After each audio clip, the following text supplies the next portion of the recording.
افغان نائب وزیر اعظم و وزیر برائے معاشی امور ملا عبدالغنی برادر نے افغان تاجروں اور صنعت کاروں کو ہدایت کی ہے کہ وہ پاکستان کے بجائے دیگر ممالک کے راستے تجارت کے لیے فوری اقدامات کریں۔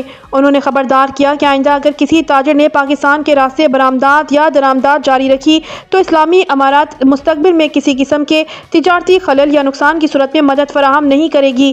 نجی خبر رساں ادارے خراسان ڈائری کے مطابق ملا برادر نے افغانستان کے تاجروں سے ملاقات میں کہا کہ افغانستان کو اب پاکستان پر تجارتی انحصار کم کرنا ہوگا اور خطے کے دیگر راستوں سے تعلقات مضبوط بنانے ہوں گے۔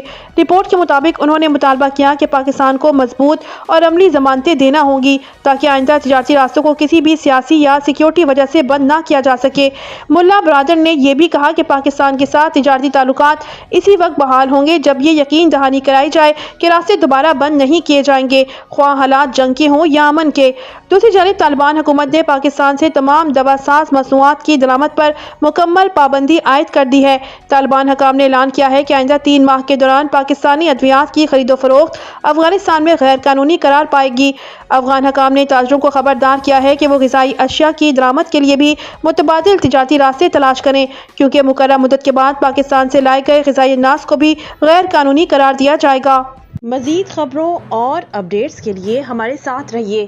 اللہ نگہبان۔